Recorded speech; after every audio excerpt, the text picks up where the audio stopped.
ಪ್ರೀತಿಯ ಬಂಧುಗಳೇ, ಸಂವಿಧಾನ ಈ ಒಂದು ಅದ್ಭುತವಾದಂಥ ಒಂದು ಕೃತಿ, ಒಂದು ಗ್ರಂಥ. ಇದಕ್ಕೆ ಭಗವದ್ಗೀತೆಯನ್ನು ಹಿಂದೂಗಳು ಆರಾಧಿಸ್ತಿರ್ತಾರೆ, ಕುರಾನನ್ನು ಮುಸಲ್ಮಾನರು, ಕ್ರೈಸ್ತರು ಬೈಬಲನ್ನು ಮತ್ತು ಗುರುಗ್ರಂಥ ಸಾಹೇಬನ್ನು ಸಿಖ್ಖರು, ಹೀಗೆ ಒಂದೊಂದು ಧರ್ಮದವರು ಕೂಡ ಒಂದೊಂದು ಗ್ರಂಥವನ್ನು ಅವರು ನಮಗೆ ಶ್ರೇಷ್ಠ, ನಮಗೆ ಪವಿತ್ರ ಅಂತ ಭಾವಿಸ್ತಾರೆ. ಆದರೆ ಪ್ರತಿಯೊಬ್ಬ ಭಾರತೀಯನೂ ಕೂಡ ಇದು ನನ್ನ ಗ್ರಂಥ ಅಂತ ಎದೆತಟ್ಟಿ ಹೇಳಬಹುದಾದಂಥ ಒಂದು ಗ್ರಂಥ ಯಾವುದಾದ್ರೂ ಇದ್ದರೆ ಅದು ಸಂವಿಧಾನ. ಈ ಸಂವಿಧಾನ ಇದ್ದಾಗ ಮಾತ್ರ ಎಲ್ಲ ಧರ್ಮಗಳು, ನಂಬಿಕೆಗಳು, ಆಚರಣೆಗಳು, ಶ್ರದ್ಧೆಗಳು, ಮನುಷ್ಯನ ಬದುಕು, ಮನುಷ್ಯನ ನೈತಿಕತೆ ಮತ್ತೊಂದಿಡೀ ರಾಷ್ಟ್ರ ಪ್ರಜ್ಞೆ ಸರಿಯಾದ ದಿಕ್ಕಲ್ಲಿ ನಡೆಯೋದಕ್ಕೆ ಸಾಧ್ಯ. ಆದರೆ ಈ ಸಂವಿಧಾನವನ್ನು ನಾವು ಯಾವತ್ತಾದರೂ ಈ ಸಂವಿಧಾನವನ್ನು ಆಚರಿಸಿದ್ವಾ? ಯೋಚನೆ ಮಾಡಿ ನೋಡಿ. ಇವತ್ತು ಈ ಸುಳ್ಯ ಪೇಟೆಯಲ್ಲಿ ಒಂದಷ್ಟು ಜನ ಪ್ರಜ್ಞಾವಂತರು ನಾವು ಕೂತು ಸಂವಿಧಾನ ಜಾರಿಗೊಂಡ ದಿವಸ ಅಂತ ಆಚರಿಸ್ತಾ ಇದ್ದೀರಿ. ಆದರೆ ಬಹುಶಃ ನನಗೆ ಇಲ್ಲಿ ಯಾರೋ ಒಬ್ಬರು ಹಿರಿಯರನ್ನು ಕೇಳಿದೆ, ಹಿಂದೆಂದಾದರೂ ಸಂವಿಧಾನ ಜಾರಿಗೊಂಡ ದಿವಸ ಅಂಥೇಳಿ ಈ ಥರದ ಕಾರ್ಯಕ್ರಮ ಸುಳ್ಯಪೇಟೆಯಲ್ಲಿ ನಡೆದಿತ್ತ ಅಂತ ಪ್ರಶ್ನೆ ಕೇಳಿದಾಗ ಅವರು ಹೇಳಿದ ಮಾತು, ಇತಿಹಾಸದಲ್ಲೇ ಇದೇ ಮೊದಲಿಗೆ ನಾನು ಬಹುಶಃ ಇಂಥದ್ದೊಂದು ಕಾರ್ಯಕ್ರಮದ ಬಗ್ಗೆ ಕೇಳ್ತಾ ಇದ್ದೀನಿ ಸರ್, ಈ ಹಿಂದೆ ಎಂದೂ ಇಂಥದ್ದೊಂದು ನಡೆದಿರಲಿಲ್ಲ ಅಂತ. ಅಂದರೆ ಸಂವಿಧಾನದ ಬಗ್ಗೆ ಯಾವ ಪ್ರಮಾಣದ ಪ್ರಚಾರ, ಸಂವಿಧಾನದ ಬಗ್ಗೆ ಯಾವ ಒಂದು ಅದ್ಭುತವಾದಂಥ ಯಾವ ಪ್ರಮಾಣದ ವಿಚಾರವನ್ನು ನಾವು ನಮ್ಮ ಜನರಲ್ಲಿ, ನಮ್ಮ ನಾಗರಿಕರಲ್ಲಿ ಬಿತ್ತಬೇಕಾಗಿತ್ತೋ ನಾವು ಅದನ್ನು ಬಿತ್ತಲಿಕ್ಕಾಗಲಿಲ್ಲ. ನಾನಾ ಕಾರಣಗಳಿಗೋಸ್ಕರ ನಾವು ಅದನ್ನು ಮರೆತು ಬಿಟ್ವಿ. ಯಾಕೆಂದರೆ ಸುಲಭವಾಗಿ ಸಿಕ್ತು ಅನ್ನೋ ಕಾರಣಕ್ಕೋಸ್ಕರ ನಾವು ಅದನ್ನು ಮರೆತು ಬಿಟ್ವಿ. ಆದರೆ ಸಂವಿಧಾನ ಬರದೇ ಹೋಗಿದ್ದಿದ್ರೆ ಭಾರತೀಯರ ಪಾಡಾದರೂ ಏನಾಗಿತ್ತು? ನಾನು ಯಾಕೆ ಮಾತು ಹೇಳ್ತಾ ಇದ್ದೀನಿ ಅಂತಂದರೆ, ಇವತ್ತು ನಾವೆಲ್ಲರೂ ಭಾರತೀಯರು, ಈ ಹೆಮ್ಮೆ ನಮಗಿದೆ. ನಾನು ಹಿಂದೂವಾಗಿದ್ದರು, ಮುಸಲ್ಮಾನನಾಗಿದ್ದರು, ಕ್ರೈಸ್ತನಾಗಿದ್ದರು, ಸಿಖ್ಖನಾಗಿದ್ದರು, ಬೌದ್ಧನಾಗಿದ್ದರು, ಈ ಯಾವ ಧರ್ಮಗಳನ್ನು ನಾನು ಒಪ್ಪದೇ ಇದ್ದರೂ ಕೂಡ ನಾನು ಭಾರತೀಯ ಅನ್ನುವಂಥ ಹೆಮ್ಮೆಯಿಂದ ಹೇಳಿಕೊಳ್ಳುವಂಥ ಧೈರ್ಯ, ಆ ಶಕ್ತಿ ಇವತ್ತು ನಮಗಿದೆ. ಆದರೆ ಈ ಸಂವಿಧಾನ ಬರೋದಕ್ಕಿಂತ ಮುಂಚೆ ಈ ಭಾರತ ನಮ್ಮ ಭಾರತ ಆಗಿತ್ತಾ? ಒಂದು ಕ್ಷಣ ಆಲೋಚನೆ ಮಾಡಿ ನೋಡಿ. ಗುಪ್ತರು ಆಳ್ವಿಕೆ ಮಾಡೋ ಕಾಲದಲ್ಲಿ ಇದು ಗುಪ್ತರ ಭಾರತ ಆಗಿತ್ತು. ಮೌರ್ಯರು ಆಳ್ವಿಕೆ ಮಾಡೋ ಕಾಲದಲ್ಲಿ ಇದು ಮೌರ್ಯರ ಭಾರತ ಆಗಿತ್ತು. ಮೊಘಲರು ಆಳ್ವಿಕೆ ಮಾಡೋ ಕಾಲದಲ್ಲಿ ಇದು ಮೊಘಲರ ಭಾರತ ಆಗಿತ್ತು. ಬ್ರಿಟಿಷರು ಈ ದೇಶವನ್ನು ಆಳ್ಬೇಕಾದ್ರೆ ಇದು ಬ್ರಿಟಿಷ್ ಇಂಡಿಯಾ ಆಗಿತ್ತು. ಇದು ರಾಜರುಗಳ ಪಾಲಿನ ಭಾರತ ಆಗಿತ್ತು, ಪಾಳೆಗಾರರ ಭಾರತವಾಗಿತ್ತು. ಆದರೆ ಈ ದೇಶದ ಎಲ್ಲ ಜನಸಾಮಾನ್ಯರಿಗೆ ಇದು ನನ್ನ ಭಾರತ ಆಗಿದ್ದು ಯಾವತ್ತು ಅಂತಂದರೆ 1949ರ 26 ನವೆಂಬರ್ ತಾರೀಕಿನಂದು ಪಾರ್ಲಿಮೆಂಟಿನಲ್ಲಿ ನಿಂತು ಪಂಡಿತ್ ನೆಹರೂರವರು, ಅವರ ಜೊತೆಗೆ ಸರ್ದಾರ್ ಪಟೇಲ್ರು, ಕೃಪಲಾನಿಯವರು, ಅದೇ ಥರದಲ್ಲಿ ಅವತ್ತು ಮೌಲಾನಾ ಆಜಾದ್ರು, ಅವತ್ತು ಇಂಥ ಎಲ್ಲ ಮಹನೀಯರು ಒಟ್ಟಿಗೆ ನಿಂತು ಅವತ್ತು ಎದ್ದು ಒಂದು ಮಾತು ಹೇಳ್ತಾರೆ. ಬಾಬಾ ಸಾಹೇಬ್ ಅಂಬೇಡ್ಕರ್ ಕೊಟ್ಟಂತ ಈ ಭವ್ಯವಾದಂಥ ಗ್ರಂಥವನ್ನು ಹಿಡಿದು ಇದು ನಮ್ಮ ಸಂವಿಧಾನ ಅಂತ ಘೋಷಿಸಿದ ದಿವಸ.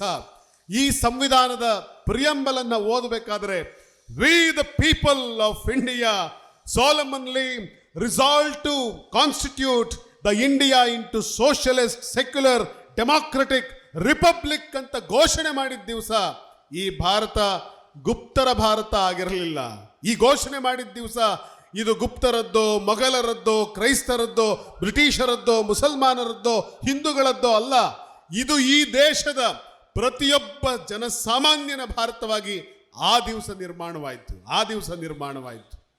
ಈ ದೇಶಕ್ಕೆ ಸಂವಿಧಾನ ಬರದೇ ಹೋಗಿದ್ದಿದ್ರೆ ಏನು ಆಗ್ತಾ ಇತ್ತು ಅಂತ ಒಂದು ಕ್ಷಣ ಆಲೋಚನೆ ಮಾಡಿ ನೋಡಿ. ನಾನು ಯಾವಾಗಲೂ ಮಾತಾಡೋದಿದೆ, ಸ್ವಾತಂತ್ರ್ಯ ಬರೋದಕ್ಕಿಂತ ಮುಂಚೆ ಭಾರತ ದೇಶದ ಪರಿಸ್ಥಿತಿ ಏನಿತ್ತು, ಸಂವಿಧಾನ ಜಾರಿಯಾಗೋದಕ್ಕಿಂತ ಮುಂಚೆ ಭಾರತದ ಪರಿಸ್ಥಿತಿ ಏನಿತ್ತು, ಸಂವಿಧಾನ ಜಾರಿಯಾದ ನಂತರ ಭಾರತ ಏನಾಗಿ ಬದಲಾಗಿದೆ, ಒಂದು ಕ್ಷಣ ಆಲೋಚನೆ ಮಾಡಿ ನೋಡಿ. ಭಾರತ ದೇಶಕ್ಕೆ ಸಂವಿಧಾನ ಬರೋದಕ್ಕಿಂತ ಮುಂಚೆ ಭಾರತ ದೇಶದ ಶಿಕ್ಷಣದ ಪ್ರಮಾಣ ಎಷ್ಟು?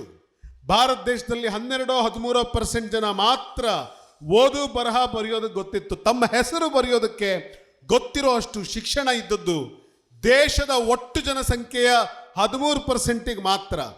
ಆದರೆ ಇವತ್ತು ಭಾರತ ದೇಶದ 74%ಗಿಂತ ಜಾಸ್ತಿ ಜನರು ಅಕ್ಷರಸ್ಥರಾಗಿದ್ದಾರೆ. ಇದಕ್ಕೆ ಕಾರಣ ಯಾರು ಅಂದ್ರೆ ನಮ್ಮ ಸಂವಿಧಾನ, ದ ಕಾನ್ಸ್ಟಿಟ್ಯೂಷನ್ ಆಫ್ ಇಂಡಿಯಾದ ಕಾರಣಕ್ಕೋಸ್ಕರ ಈ ದೇಶದಲ್ಲಿ ಇವತ್ತು ಶಿಕ್ಷಣ ಬೆಳೆದಿದೆ. ನೀವು ಸ್ವಾತಂತ್ರ್ಯ ಬರೋದಕ್ಕಿಂತ ಮುಂಚೆ ಹೆಣ್ಣು ಮಕ್ಕಳಿಗೆ ಇದ್ದಂಥ ಶಿಕ್ಷಣದ ಪ್ರಮಾಣ ಎಷ್ಟು ಅಂದರೆ ಕೇವಲ ಒಟ್ಟು ಜನಸಂಖ್ಯೆಯ 6% ಜನ ಹೆಣ್ಣು ಮಕ್ಕಳು ಮಾತ್ರ ಅಕ್ಷರಸ್ಥರಾಗಿದ್ದರು. ಆದರೆ ಇವತ್ತು ಭಾರತ ದೇಶದ 68% ಜನ ಹೆಣ್ಣು ಮಕ್ಕಳು ವಿದ್ಯಾವಂತರಾಗಿದ್ದಾರೆ, ಡಾಕ್ಟರ್ಗಳಾಗಿದ್ದಾರೆ, ಇಂಜಿನಿಯರ್ಗಳಾಗಿದ್ದಾರೆ, IAS KS ಅಂತಂದ್ರೆ ಅದಕ್ಕೆ ಕಾರಣ ಭಾರತ ದೇಶದ ಸಂವಿಧಾನ, ಭಾರತ ದೇಶದ ಕಾನ್ಸ್ಟಿಟ್ಯೂಷನಿನ ಕಾರಣಕ್ಕೋಸ್ಕರ ಮಹಿಳೆಯರೊಳಗಡೆ ಇವತ್ತು ಅಕ್ಷರಸ್ಥರ ಸಂಖ್ಯೆ ಜಾಸ್ತಿ ಆಯಿತು. ಭಾರತಕ್ಕೆ ಸ್ವಾತಂತ್ರ್ಯ ಬಂದಾಗ ಒಟ್ಟು ಇಡೀ ಭಾರತ ದೇಶದ ಜನಸಂಖ್ಯೆಯೊಳಗಡೆ ನೀವು ನೋಡಿದ್ರೆ ಹ್ಯೂಮನ್ ಲೈಫ್ ಎಕ್ಸ್ಪೆಕ್ಟೆನ್ಸಿ ರೇಟ್ ಅಂತ ಕರೀತಾರೆ. ಅಂದರೆ ಒಂದು ಮಗು ಹುಟ್ಟಿದ್ರೆ ಆ ಮಗು ಎಷ್ಟು ವರ್ಷ ಬದುಕ್ತಾನೆ ಅನ್ನೋದಕ್ಕೆ ಲೈಫ್ ಎಕ್ಸ್ಪೆಕ್ಟೆನ್ಸಿ ಅಂತ ಕರೀತಾರೆ. ಭಾರತೀಯನೊಬ್ಬನ ಆವರೇಜ್ ಲೈಫ್ ಎಕ್ಸ್ಪೆಕ್ಟೆನ್ಸಿ ಯಾವತ್ತು ಸಂವಿಧಾನ ಬರೋದಕ್ಕಿಂತ ಮುಂಚೆ 27 ವರ್ಷವೋ 26 ವರ್ಷವೋ ಇತ್ತು. ಆದರೆ ಇವತ್ತು ಒಬ್ಬ ಭಾರತೀಯನ ಆವರೇಜ್ ಲೈಫ್ ಎಕ್ಸ್ಪೆಕ್ಟೆನ್ಸಿ ಎಷ್ಟಿದೆ ಅಂತ ಕೇಳಿದ್ರೆ ಅದು ಇವತ್ತು ಭಾರತ ದೇಶದಲ್ಲಿ 74 ವರ್ಷಗಳಿಗೆ ತಲುಪಿದೆ. ಹುಟ್ಟಿದ 27 ವರ್ಷಕ್ಕೆ ಸಾಯ್ತಾ ಇದ್ದಂಥ ಮಗು ಇವತ್ತು ಭಾರತದಲ್ಲಿ ಕನಿಷ್ಠ 74 ವರ್ಷ ಬದುಕ್ತಾ ಇದ್ದಾನೆ ಅಂತಂದ್ರೆ ಅದಕ್ಕೆ ಮತ್ತೆ ಕಾರಣ ಯಾವುದು ಅಂದ್ರೆ ದ ಕಾನ್ಸ್ಟಿಟ್ಯೂಷನ್ ಆಫ್ ಇಂಡಿಯಾ, ಭಾರತದ ಸಂವಿಧಾನ ಈ ದೇಶವನ್ನ ಈ ತರ ಬದಲಾಯಿಸಿದೆ. ನೀವು ಕೇಳಬಹುದು, ಅಲ್ಲ ಸ್ವಾಮಿ ಇದೇನಿದು ಮಾಯಾಜಾಲವೇ, ಮಂತ್ರವೇ, ತಂತ್ರವೇ, ಇದು ಯಾವುದಾದ್ರೂ ಧಾರ್ಮಿಕ ಗ್ರಂಥವೇ? ಅದು ಹೇಗೆ ಒಂದು ಸಂವಿಧಾನ ಈ ರೀತಿಯಾಗಿ ಇಡೀ ದೇಶದ ದಿಕ್ಕನ್ನು ಬದಲಾಯಿಸುತ್ತೆ? 6% ಇದ್ದ ಹೆಣ್ಣು ಮಕ್ಕಳ ಶಿಕ್ಷಣವನ್ನ 68% ಇದು ಹೇಗೆ ಏರಿಸೋಕೆ ಸಾಧ್ಯ? ಹೇಗೆ ಈ ದೇಶದ 27% ಮಾತ್ರ ಅಕ್ಷರಸ್ಥರಿದ್ದವರು ಇವತ್ತು 27 ವರ್ಷ ಬದುಕ್ತಿದ್ದಂಥ ಮನುಷ್ಯ 74 ವರ್ಷ ಬದುಕೋದು ಸಾಧ್ಯ ಹೇಗೆ? 13 ವರ್ಷ ಇದ್ದಂಥ ಒಬ್ಬ ವ್ಯಕ್ತಿಯ ಆಯುಮಾನವನ್ನ ಇವತ್ತು 74 ವರ್ಷಕ್ಕೆ ಏರಿಸಿದ್ರಲ್ಲ, ಅದು ಹೇಗೆ ಅಂತ ನೀವು ಪ್ರಶ್ನೆ ಕೇಳಿದ್ರೆ ಸಂವಿಧಾನ ಏನು ಜಾದೂ ಮಾಡ್ತಾ? ಸಂವಿಧಾನ ಏನು ಯಕ್ಷಿಣಿನ? ಸಂವಿಧಾನ ಏನು ಮಂತ್ರಗಳ ಗುಚ್ಛಾನ? ಅಲ್ಲ. ಸಂವಿಧಾನ ಅಂತಂದ್ರೆ ಅದು ಕನಸು, ಸಂವಿಧಾನ ಅಂತಂದ್ರೆ ಆಶಯ, ಸಂವಿಧಾನ ಅಂತಂದ್ರೆ ಅದು ಮಾತೃಪ್ರೇಮ, ಸಂವಿಧಾನ ಅಂತಂದ್ರೆ ಅದೊಂದು ಸದಾಚಾರ, ಸಂವಿಧಾನ ಅಂತಂದ್ರೆ ಅದೊಂದು ರಾಷ್ಟ್ರ ಪ್ರಜ್ಞೆಯ ಪ್ರತೀಕ, ಸಂವಿಧಾನ ಅಂದ್ರೆ ಭ್ರಾತೃತ್ವ, ಸಂವಿಧಾನ ಅಂದ್ರೆ ಏಕತೆ, ಸಂವಿಧಾನ ಅಂತಂದ್ರೆ ಸಮಗ್ರತೆ, ಸಂವಿಧಾನ ಅಂತಂದ್ರೆ ಈ ದೇಶವನ್ನ ಕಟ್ಟಿದಂತ ಅವತ್ತಿನ ಕಾಲದ ಎಲ್ಲ ಸ್ವಾತಂತ್ರ್ಯದ ಕನಸುಕಾರರುಗಳ ಪಾಲಿನ ಅದ್ಭುತವಾದಂಥ ಕನಸೇ ಈ ಸಂವಿಧಾನ ಅನ್ನೋದನ್ನ ನಾವು ಮರೆತು ಹೋಗ್ತಾ ಇದ್ದೀವಿ. ಯಾಕೆ ಅವತ್ತು ಮಹಿಳೆಗೆ ಶಿಕ್ಷಣ ಇರಲಿಲ್ಲ? ಯಾಕೆ ಹುಟ್ಟಿದ ಮಗು ಅವತ್ತು ಬೇಗ ಸಾಯ್ತಾ ಇದ್ದ? ಒಂದು ಕ್ಷಣ ಆಲೋಚನೆ ಮಾಡಿ ನೋಡಿ. ಇವತ್ತು ಬಹುತೇಕರ ಹತ್ರ ಇರೋದಕ್ಕೆ ಕಡೆ ಪಕ್ಷ ಒಂದು ಪುಟ್ಟ ಮನೆ ಇದೆ, ಸ್ವಲ್ಪ ಆದರೂ ತುಂಬ ಜನರ ಹತ್ರ ಸ್ವಲ್ಪ ಆದರೂ ಭೂಮಿ ಇದೆ. ಆದರೆ ಸ್ವಾತಂತ್ರ್ಯ ಬರೋದಕ್ಕೂ ಮುಂಚೆ, ಸಂವಿಧಾನ ಜಾರಿ ಆಗೋದಕ್ಕಿಂತ ಮುಂಚೆ ಒಂದು ಊರಲ್ಲಿ ಒಬ್ಬನಿಗೆ 2,000 ಎಕರೆ ಭೂಮಿ ಇರುತ್ತೆ. ಆ ಊರಿನ ಯಾರೋ ಒಬ್ಬ ಪಾಳೆಗಾರನಿಗೆ, ಆ ಊರಿನ ಯಾರೋ ಒಬ್ಬ ಜೋಡಿದಾರನಿಗೆ, ಆ ಊರಿನ ಯಾರೋ ಒಬ್ಬ ಜಮೀನ್ದಾರನಿಗೆ ಊರಲ್ಲಿ 5,000 ಎಕರೆ ಭೂಮಿ ಇರುತ್ತೆ, 3,000 ಎಕರೆ ಭೂಮಿ ಇರುತ್ತೆ, 2,000 ಎಕರೆ ಭೂಮಿ ಇರುತ್ತೆ. ಆದರೆ ಇಡೀ ಊರಿನ ಜನಕ್ಕೆ ಉಳೋದಕ್ಕೆ ಬಿಡಿ, ಸತ್ರೆ ಹೂಳೋದಕ್ಕೂ ಕೂಡ ಅಂಗೈಯಗಲ ಭೂಮಿ ಇರಲ್ಲ. ಆ ಇಡೀ ಊರಿನ ಜನ ಆ ಊರಿನ ಜಮೀನ್ದಾರನ ಜಮೀನಿನಲ್ಲಿ ಬೆಳಗಿನಿಂದ ರಾತ್ರಿವರೆಗೆ ಹಗಲು ರಾತ್ರಿ ದುಡಿದು ಜೀತ ಮಾಡಿ ಸಾಯ್ತಾ ಇದ್ದದ್ದು ಯಾವುದಕ್ಕಾಗಿ ಅಂತಂದ್ರೆ ಅವನು ವರ್ಷದ ಕಡೆಗೆ ಬೆಳೆದ ಬೆಳೆಯಲ್ಲಿ ಗಂಜಿ ಕೊಡ್ತಾನೆ ಅನ್ನೋ ಕಾರಣಕ್ಕೋಸ್ಕರ, ತುತ್ತು ಅನ್ನಕ್ಕೋಸ್ಕರ ಅವನ ಬಳಿ ಹೋಗಿ ಕೂಲಿ ಮಾಡ್ತಾ ಇದ್ರು, ಕೂಲಿ ಕೆಲಸವನ್ನು ಮಾಡ್ತಾ ಇದ್ರು. ಆದರೆ ಯೋಚನೆ ಮಾಡಿ, ಹೀಗಿದ್ದಂಥ ಭಾರತ ದೇಶ ಇವತ್ತು ಹಾಗೆ ಉಳಿದಿದೆಯೋ? ಈ ದೇಶದಲ್ಲಿದ್ದಂಥ ಎಲ್ಲ ಬಡವರು ಯಾರು ಜಮೀನ್ದಾರರ ಜಮೀನುಗಳಲ್ಲಿ ದುಡಿತಾ ಇದ್ರು, ಯಾರು ಈ ಜೋಡಿದಾರರ ಜಮೀನುಗಳಲ್ಲಿ ಆಳುಗಳಾಗಿದ್ರು, ಅವರೆಲ್ಲರಿಗೂ ಸ್ವಂತ ಭೂಮಿ ಕೊಟ್ಟರು. ಉಳುವವರೇ ಭೂಮಿ ಒಡೆಯ ಅನ್ನುವ ಘೋಷಣೆ ಮಾಡಿದ್ರು ಅಂತಂದ್ರೆ ಆ ಘೋಷಣೆಯಿಂದ ಇದ್ದಂಥ ಆಶಯ ನಾವೆಲ್ಲರೂ ಕೂಡ ಸಮಾನವಾಗಿ ಬಾಳಬೇಕು ಅಂತ ಹೇಳಿದಂಥ ಇದೇ ಸಂವಿಧಾನದ ಆಶಯ ಅನ್ನೋದನ್ನ ನಾವ್ಯಾರು ಕೂಡ ಮರಿಬಾರದು. ಹೀಗೆ ಸಂವಿಧಾನ ಬಡವರಿಗೆ ಭೂಮಿ ಕೊಡಿಸ್ತು. ಸಂವಿಧಾನ ಬಡವರಿಗೆ ಭೂಮಿ ಕೊಡಿಸಿದ್ರಿಂದ ಆತ ತನ್ನ ಸ್ವಂತ ಭೂಮಿಯಲ್ಲಿ ದುಡಿಯೋಕೆ ಶುರು ಮಾಡ್ದ. ಆತ ದುಡಿದಿದ್ರಿಂದ ಆತ ತನ್ನ ಅನ್ನವನ್ನ ಬೆಳೆದ, ತನ್ನ ಮಕ್ಕಳಿಗೆ ಅನ್ನವನ್ನ ತಿನ್ನಿಸ್ದ. 27 ವರ್ಷಕ್ಕೆ ಸಾಯ್ತಾ ಇದ್ದಂತ ಮಾಲ್ ನ್ಯೂಟ್ರಿಷನ್ ಇಂಡಿಯನ್ ಚೈಲ್ಡ್ ಹೊಟ್ಟೆ ತುಂಬ ಅನ್ನ ಸಿಕ್ತು. ಸರ್ಕಾರಗಳು ಬಂತು, ರ್ಯಾಷನ್ ವ್ಯವಸ್ಥೆಗಳನ್ನು ಮಾಡಿದ್ರು. ಯಾಕೆ ರ್ಯಾಷನ್ ವ್ಯವಸ್ಥೆ ಮಾಡಿದ್ರು ಅಂದರೆ ನಮ್ಮ ಸಂವಿಧಾನದ ಆಶಯ ಇದಾಗಿತ್ತು, ಈ ದೇಶದಲ್ಲಿ ಶ್ರೀಮಂತ ಬದುಕೋದು, ಬಡವ ಅನ್ನವಿಲ್ಲದೆ ಸಾಯೋದು, ಇಂಥ ಸ್ಥಿತಿ ಬರಬಾರ್ದು ಅನ್ನುವಂಥ ಆಶಯ ನಮ್ಮ ಸಂವಿಧಾನದಲ್ಲಿ ಇತ್ತಾದ್ರಿಂದ ಬಡವರಿಗೆ ರ್ಯಾಷನ್ ವ್ಯವಸ್ಥೆ ಆಯಿತು. ಹೊಟ್ಟೆ ತುಂಬ ಬಡ ಮಕ್ಕಳು ಊಟ ಮಾಡಿದ್ರು. ಆ ಕಾರಣದಿಂದಾಗಿ ಈ ದೇಶದ ಸಾಮಾನ್ಯ ಭಾರತೀಯ ಪ್ರಜೆಯ ಮಕ್ಕಳು ಆರೋಗ್ಯದಿಂದ ಬೆಳೆಯೋಕೆ ಶುರು ಮಾಡಿದ್ರು. ಅವತ್ತು 27 ವರ್ಷಕ್ಕೆ ಹುಟ್ಟಿದ, 27 ವರ್ಷಕ್ಕೆ ಸಾಯ್ತಾ ಇದ್ದ ಮಗು ಇವತ್ತು 74 ವರ್ಷ ಮುದುಕನಾಗುವವರೆಗೂ ಬದುಕ್ತಿದ್ದಾನೆ ಭಾರತದಲ್ಲಿ. ಅಂದರೆ ಅದಕ್ಕೆ ಸಂವಿಧಾನ ಕಾರಣ. ಸಂವಿಧಾನ ಕಾರಣ. ಹೆಣ್ಣು ಮಕ್ಕಳಿಗೆ ಶಿಕ್ಷಣ ಯಾಕೆ ಅಂತ ಪ್ರಶ್ನೆ ಮಾಡ್ತಾ ಇದ್ದಾಗ ಪುರುಷ ಮಹಿಳೆ ಎಲ್ಲರೂ ಸಮಾನ, ಎಲ್ಲರಿಗೂ ಸಮಾನವಾದ ಶಿಕ್ಷಣದ ಹಕ್ಕನ್ನ ಕೊಡಬೇಕು ಅಂತ ಸಂವಿಧಾನ ಪ್ರತಿಪಾದಿಸಿದ್ದ ಕಾರಣದಿಂದಲೇ ಮಹಿಳೆಯರ ಶಿಕ್ಷಣದ ಪ್ರಮಾಣ ಹೆಚ್ಚಾಯಿತು. ಒಂದು ಕಾಲದಲ್ಲಿ ವಿದ್ಯೆ ಅನ್ನೋದು ಯಾವುದೋ ಒಂದೋ ಎರಡೋ ಜಾತಿಗಳಿಗೆ ಮಾತ್ರ ಸೀಮಿತವಾಗಿತ್ತು. ಇಡೀ ದೇಶದ ಕೋಟ್ಯಾನುಕೋಟಿ ಜನರಿಗೆ ವಿದ್ಯೆ ಕನಸಿನ ಮಾತಾಗಿದ್ದಾಗ ಸರ್ಕಾರಿ ಶಾಲೆಗಳ ಮೂಲಕ ಈ ದೇಶದ ಎಲ್ಲ ಹಳ್ಳಿಗಾಡುಗಳಲ್ಲಿರುವಂಥ ಎಲ್ಲ ಜಾತಿಯ ಮಕ್ಕಳಿಗೆ ವಿದ್ಯಾಭ್ಯಾಸವನ್ನು ಕೊಡಬೇಕು ಅನ್ನೋ ತೀರ್ಮಾನವನ್ನು ಸಂವಿಧಾನದ ಆಶಯಕ್ಕೆ ಪೂರಕವಾಗಿ ಮಾಡಿದ್ರಿಂದ ಈ ದೇಶದೊಳಗಡೆ ಶಿಕ್ಷಣದ ಪ್ರಮಾಣ ಹೆಚ್ಚೋಕೆ ಶುರುವಾಯಿತು. ಯೋಚನೆ ಮಾಡಿ, ಹಾಗಾದರೆ ಸಂವಿಧಾನ ಇಲ್ಲದೆ ಹೋಗಿದ್ದಿದ್ರೆ ಭಾರತ ದೇಶದ ಪರಿಸ್ಥಿತಿ ಏನಾಗ್ತಾ ಇತ್ತು? ಸಂವಿಧಾನ ಇಲ್ಲದೆ ಹೋಗಿದ್ದಿದ್ರೆ ಈ ಜನಸಮೂಹದ ಪರಿಸ್ಥಿತಿ ಏನಾಗ್ತಾ ಇತ್ತು?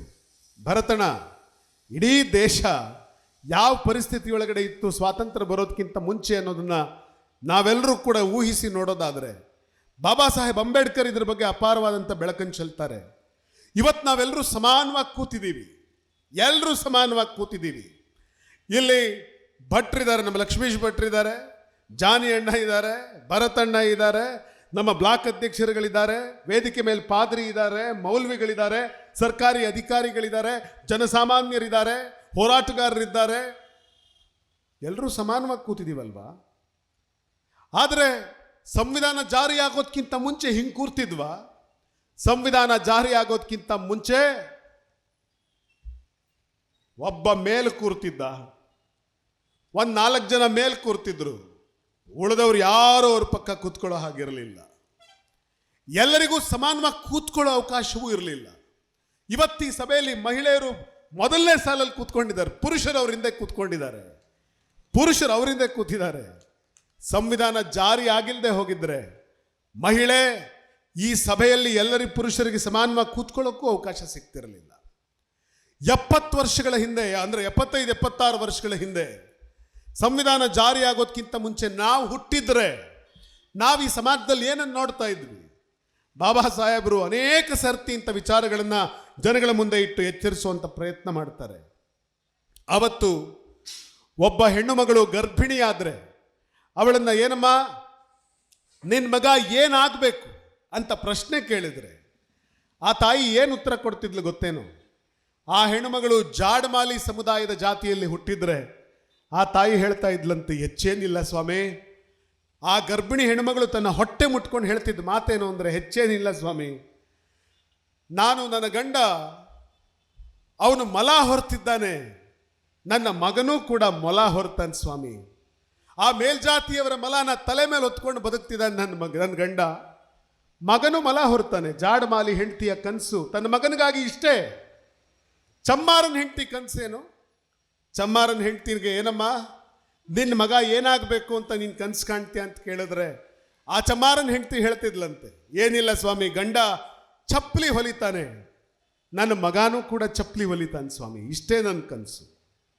ಕುಂಬಾರನ ಹೆಂಡತಿ ಕನಸೇನು?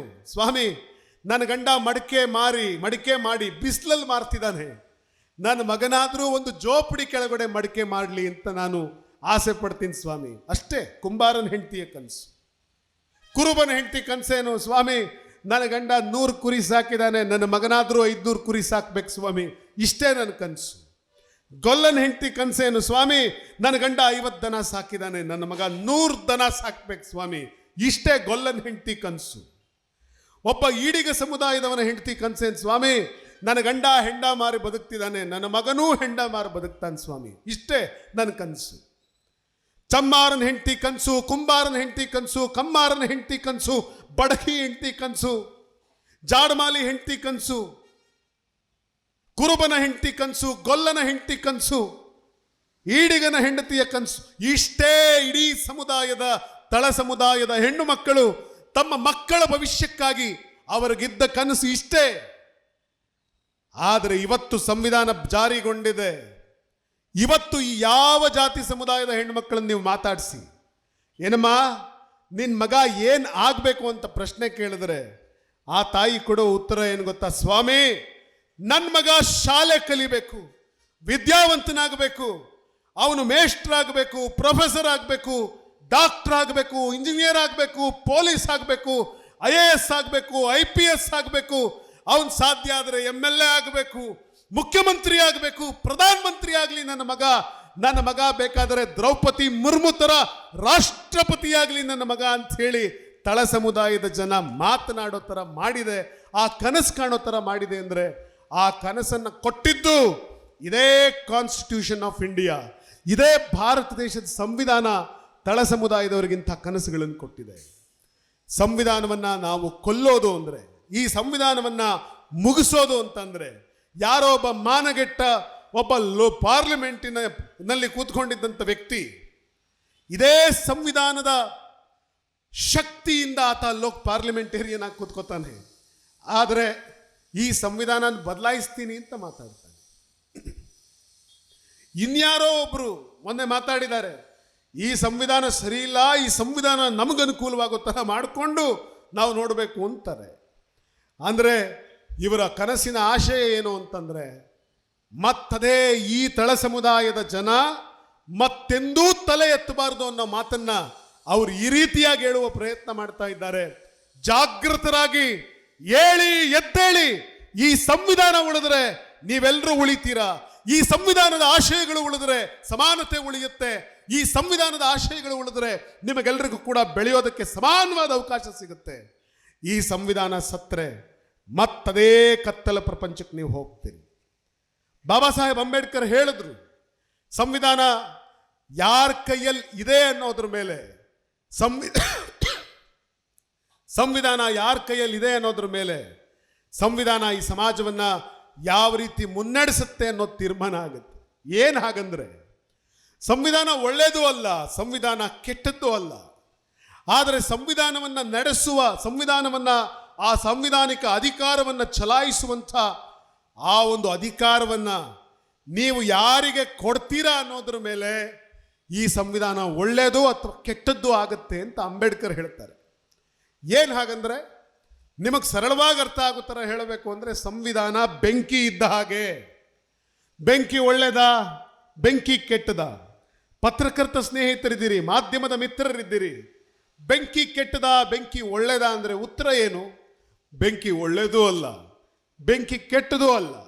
ಆದರೆ ಆ ಬೆಂಕಿ ಯಾರ ಕೈಲಿ ಸಿಗುತ್ತೆ ಅನ್ನೋದರ ಮೇಲೆ ಬೆಂಕಿ ಒಳ್ಳೆಯದೋ ಬೆಂಕಿ ಕೆಟ್ಟದೋ ಅನ್ನೋದು ತೀರ್ಮಾನ ಆಗುತ್ತೆ.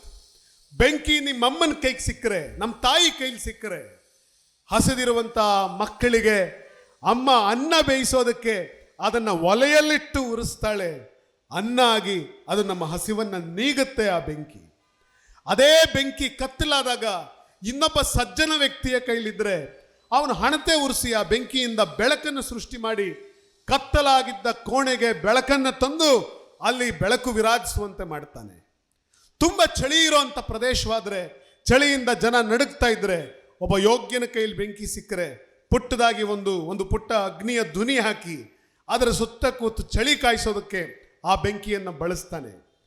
ಅದೇ ಬೆಂಕಿ ಒಬ್ಬ ಅಯೋಗ್ಯನ ಕೈಲಿ ಸಿಕ್ಕರೆ ಆ ಬೆಂಕಿಯನ್ನು ತಗೊಂಡು ಬಡಬಗ್ಗರ ಗುಡಿಸಲಿಗೆ ಹಚ್ತಾನೆ, ಜನಸಾಮಾನ್ಯರ ಬದುಕಿಗೆ ಆ ಬೆಂಕಿಯನ್ನು ಹಚ್ತಾನೆ. ಆ ಮೂಲಕ ಆ ಬೆಂಕಿಯನ್ನು ಬಳಸ್ಕೊಂಡು ಬಡವರ ಬದುಕನ್ನು ನಾಶ ಮಾಡಿಬಿಡ್ತಾನೆ. ಈಗ ಹೇಳಿ, ಬೆಂಕಿ ಒಳಿತ, ಬೆಂಕಿ ಕೆಡುಕ ಅಂದರೆ ಬೆಂಕಿ ಒಳ್ಳೆಯದೂ ಅಲ್ಲ ಕೆಟ್ಟದೂ ಅಲ್ಲ. ಆ ಬೆಂಕಿ ಯಾರ ಕೈಲಿ ಇದೆ ಅನ್ನೋದ್ರ ಮೇಲೆ ಅದರ ಒಳ್ಳೆದು ಮತ್ತು ಕೆಟ್ಟದು ತೀರ್ಮಾನ ಆಗುತ್ತೆ. ಅದೇ ಥರ ಈ ಸಂವಿಧಾನ ಅನ್ನೋಂಥ ಈ ಒಂದು ಮಹಾಶಕ್ತಿ, ಈ ದೇಶದ ಪ್ರಜೆಗಳು ಈ ಸಂವಿಧಾನವನ್ನು ನಡೆಸುವಂಥ ಶಕ್ತಿಯನ್ನು ನೀವು ಯಾರ ಕೈ ಕೊಡ್ತಿದ್ದೀರಿ? ಅದರಿಂದಾಗಿ ಈ ದೇಶದ ಭವಿಷ್ಯ ತೀರ್ಮಾನವಾಗುತ್ತೆ. ಸಂವಿಧಾನವನ್ನು ಪ್ರೀತಿಸುವವರು, ಸಂವಿಧಾನವನ್ನು ಗೌರವಿಸುವವರು ಕೈಲಿ ಕೊಟ್ಟರೆ ಅವರು ಬಡವರಿಗೆ ಭೂಮಿ ಕೊಡಬೇಕು ಅಂತ ಯೋಚನೆ ಮಾಡ್ತಾರೆ.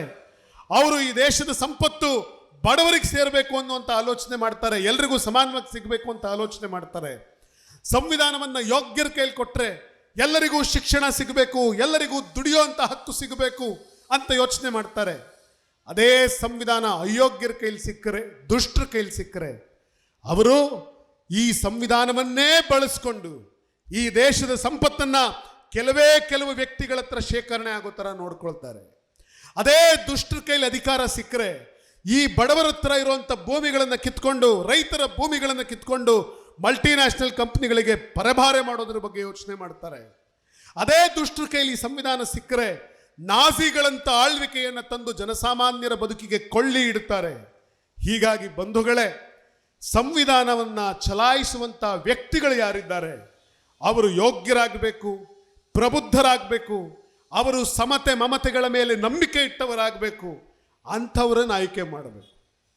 ಆದರೆ ಇವತ್ತು ನಾವು ಜನಪ್ರತಿನಿಧಿಗಳನ್ನು ಆಯ್ಕೆ ಮಾಡೋದಕ್ಕೆ ನಮ್ಮ ಮಾನದಂಡ ಏನು? ನಮ್ಮ ಮಾನದಂಡ ಒಂದೇ, ದುಡ್ಡು. ಎಷ್ಟು ದೊಡ್ಡ ಕಾರಲ್ಲಿ ಬರ್ತಾನೆ, ಎಷ್ಟು ದುಡ್ಡು ಮಡಗಿದ್ದಾನೆ, ಎಷ್ಟು ದುಡ್ಡು ಚುನಾವಣೆ ಖರ್ಚು. ಚುನಾವಣಾ ರಾಜಕೀಯ ಪಕ್ಷಗಳು, ನಾನು ಯಾವುದೋ ಒಂದು ಪಕ್ಷದ ಪರ ಮತ್ತೊಂದು ಪಕ್ಷದ ವಿರುದ್ಧ ಮಾತಾಡ್ತಾ ಇಲ್ಲ. ಎಲ್ಲ ರಾಜಕೀಯ ವ್ಯವಸ್ಥೆಯೇ ಆ ರೀತಿ ಹದಗೆಟ್ಟಿದೆ.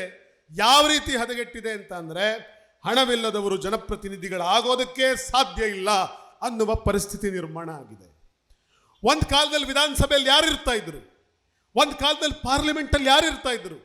ರೈತ ಪರ ಹೋರಾಟಗಾರರು ಪಾರ್ಲಿಮೆಂಟಲ್ಲಿ ಇರ್ತಾ ಇದ್ರು. ದಲಿತ ದಮನಿತ ಸಮುದಾಯಗಳ ಪರವಾಗಿ ಧ್ವನಿ ಎತ್ತಿದಂಥವರು ಪಾರ್ಲಿಮೆಂಟ್ಗಳಲ್ಲಿ, ವಿಧಾನಸಭೆಯಲ್ಲಿ ಇರ್ತಾ ಇದ್ರು. ಒಂದು ಕಾಲದಲ್ಲಿ ನೀವು ಇತಿಹಾಸವನ್ನು ತೆಗೆದು ನೋಡಿದ್ರೆ ಮಹಾನ್ ವಿಚಾರವಾದಿಗಳು, ಚಿಂತಕರು, ಹೋರಾಟಗಾರರು ಪಾರ್ಲಿಮೆಂಟಲ್ಲಿ ಇರ್ತಾ ಇದ್ರು. ಕಾರ್ಮಿಕ ಮುಖಂಡರು ಪಾರ್ಲಿಮೆಂಟಲ್ಲಿ ಇರ್ತಾ ಇದ್ರು. ಭೂ ಮಸೂದೆಯನ್ನು ಜಾರಿಗೊಳಿಸೋದಕ್ಕೋಸ್ಕರ ಸಂಘರ್ಷದ ಹಾದಿಯನ್ನು ಹಿಡಿದವರು ಪಾರ್ಲಿಮೆಂಟ್ಗಳಲ್ಲಿ ಇರ್ತಾ ಇದ್ರು, ವಿಧಾನಸಭೆಗಳಲ್ಲಿ ಇರ್ತಾ ಇದ್ರು.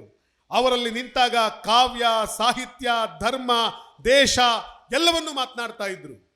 ಅವರು ಪಾರ್ಲಿಮೆಂಟಲ್ಲಿ, ವಿಧಾನಸಭೆಯಲ್ಲಿ ನಿಂತರೆ ಈ ದೇಶದ ಎಕನಾಮಿಗಳ ಬಗ್ಗೆ ಮಾತಾಡ್ತಿದ್ರು, ಈ ದೇಶದ ಫಿನಾನ್ಷಿಯಲ್ ಕಂಡೀಷನ್ಸ್ ಬಗ್ಗೆ ಮಾತನಾಡ್ತಾ ಇದ್ರು, ಈ ದೇಶದ ಅಗ್ರೇರಿಯನ್ ಕ್ರೈಸಿಸ್ ಬಗ್ಗೆ ಮಾತನಾಡ್ತಾ ಇದ್ರು. ಅವರು ವಿಧಾನಸಭೆ ಮತ್ತು ಅವತ್ತು ಪಾರ್ಲಿಮೆಂಟ್ಗಳಲ್ಲಿ ನಿಂತರೆ ಅವರು ಈ ದೇಶದ ಡೆಮಾಕ್ರಸಿಯ ಬಗ್ಗೆ ಮಾತನಾಡ್ತಿದ್ರು, ಈ ದೇಶದ ಸಾಮಾಜಿಕ ನ್ಯಾಯದ ಬಗ್ಗೆ, ಸೋಷಿಯಲ್ ಜಸ್ಟಿಸ್ ಬಗ್ಗೆ ಮಾತಾಡ್ತಿದ್ರು. ಆದರೆ ಇವತ್ತು ನೀವು ವಿಧಾನಸಭೆ ಮತ್ತು ಪಾರ್ಲಿಮೆಂಟಲ್ಲಿ ನೋಡಿದರೆ ಬಹುತೇಕರು ಮಾತಾಡೋದೇನು ಅಂದರೆ ಕೇವಲ ಜಾತಿಗಳ ನಡುವೆ, ಧರ್ಮಗಳ ನಡುವೆ ಬೆಂಕಿ ಹಚ್ಚುವ ಮಾತನ್ನಾಡ್ತಿದ್ದಾರೆ ಹೊರತು ಅಲ್ಲಿ ಅಗ್ರೇರಿಯನ್ ಕ್ರೈಸಿಸ್ ಇಲ್ಲ, ಅಲ್ಲಿ ಫೈನಾನ್ಷಿಯಲ್ ಕ್ರೈಸಿಸ್ ಬಗ್ಗೆ ಚರ್ಚೆ ಇಲ್ಲ, ಅಲ್ಲಿ ಡೆಮಾಕ್ರಸಿ ಬಗ್ಗೆ ಚರ್ಚೆ ಇಲ್ಲ, ಸೋಷಿಯಲ್ ಜಸ್ಟಿಸ್ ಬಗ್ಗೆ ಚರ್ಚೆ ಇಲ್ಲ, ರೆವಿನ್ಯೂ ಬಗ್ಗೆ ಚರ್ಚೆ ಇಲ್ಲ. ಇದ್ಯಾವ ಚರ್ಚೆಗಳು ಕೂಡ ಇವತ್ತು ನಡೀತಿಲ್ಲ. ಇದಕ್ಕೆ ಕಾರಣ ಏನು? ಜನಸಾಮಾನ್ಯರು ಪ್ರಬುದ್ಧರಾಗದೆ ಹೋದರೆ ಸಂವಿಧಾನ ಸಾಯುತ್ತೆ. ಈ ಪ್ರಬುದ್ಧತೆಯನ್ನ, ಈ ಚಿಂತನಾ ಕ್ರಮವನ್ನ ಜನಸಾಮಾನ್ಯರಲ್ಲಿ ನೀವೆಲ್ಲರೂ ಬಿತ್ತದೇ ಹೋದರೆ ಈ ಸಂವಿಧಾನ ಸತ್ತೋಗುತ್ತೆ. ಇವತ್ತು ನಮಗೆ ಎಷ್ಟು ಮುಖ್ಯ ಆಗಿದೆ ಅಂದರೆ, ಒಬ್ಬ ಮುಸಲ್ಮಾನನಿಗೆ ನೋಡಪ್ಪ ಅವ್ರು ಯಾರೋ ನಿನ್ನ ಮಸೀದಿನ ಕೆಡುತ್ತಾ ಇದ್ದಾರೆ ಅಂತ ಗೊತ್ತಾದರೆ, ಮೌಲ್ವಿಗಳೇ ನೀವಿಲ್ಲಿದ್ದೀರಿ, ಮಚ್ಚು ಕೊಡ್ಲಿ ಹಿಡಿದು ಅವನು ಮಸೀದಿನ ಉಳಿಸೋದಕ್ಕೆ ನಿಂತ್ಕೋತಾನೆ. ಇನ್ಯಾರೋ ಒಬ್ಬ ದೇವಸ್ಥಾನವನ್ನೋ ಮಂದಿರವನ್ನೋ ಕೆಡುತ್ತಾನೆ ಅಂತ ಗೊತ್ತಾದರೆ ಇನ್ನೊಂದಷ್ಟು ಜನ ಮಚ್ಚು ಕೊಡ್ಲಿ ಹಿಡ್ಕೊಂಡು ನಿನ್ನ ದೇವಾಲಯ ಅಪಾಯದಲ್ಲಿದೆ ಅಂದರೆ ನಿಂತ್ಕೊಳ್ತಾನೆ. ಅದೇ ಸಂವಿಧಾನ ಅಪಾಯದಲ್ಲಿದೆ ಅಂತ ಹೇಳಿ ಯಾರೂ ತಲೆ ಕೆಡಿಸ್ಕೊಳ್ಳಲ್ಲ. ಮಗು ಸಂವಿಧಾನ ಅಪಾಯದಲ್ಲಿದೆಯಪ್ಪ, ಕಾಲೇಜ್ ಹುಡುಗ ಕ್ರಾಪ್ ಮಾಡಿಕೊಂಡು, ಕಟಿಂಗ್ ಮಾಡಿಕೊಂಡು, ಸಿಳ್ಳೆ ಹೊಡ್ಕೊಂಡು ರೋಡಲ್ಲಿ ಬೈಕಲ್ಲಿ ಹೋಗ್ತಾ ಇರ್ತಾನೆ. ಡಾಕ್ಟ್ರು, ಇಂಜಿನಿಯರು, IASಗಳು, ಅಧಿಕಾರಿಗಳು ಎಲ್ಲರೂ ಕೂಡ, ಯಾರು ಕೂಡ ಸಂವಿಧಾನ ಅಪಾಯದಲ್ಲಿದೆ ಅಂದರೆ ನಿಶ್ಚಿಂತೆಯಿಂದ ಓಡಾಡ್ತಿರ್ತಾರೆ. ಆ ಸಂವಿಧಾನ ಇಲ್ಲದೆ ಹೋದರೆ ಈ ಸಮಾನತೆ ಸಿಗ್ತಿರಲಿಲ್ಲ. ಆ ಸಂವಿಧಾನ ಇಲ್ಲದೆ ಹೋದರೆ ಈ ಶಿಕ್ಷಣ ನಿನಗೆ ಸಿಗ್ತಾ ಇರಲಿಲ್ಲ. ಆ ಸಂವಿಧಾನ ಇಲ್ಲದೆ ಹೋದರೆ ಈ ಅಧಿಕಾರ ಸಿಗ್ತಿರಲಿಲ್ಲ. ಇದೆಲ್ಲವನ್ನು ಕೊಟ್ಟ ಸಂವಿಧಾನ ಅಪಾಯದಲ್ಲಿದೆ. ಆ ಮಗುಗೆ ಅರ್ಥ ಆಗ್ತಿಲ್ಲ. ಕಾರಣ ಏನು? ನಮ್ಮ ಮನೆಯಲ್ಲಿ ಅಮ್ಮ ಅಪ್ಪ ಎದ್ದ ತಕ್ಷಣ ಮಗ ದೇವ್ರ ಫೋಟೋ ನೋಡು, ಕೈ ಮುಗಿ ಅಂತ ಹೇಳ್ಕೊಟ್ರು.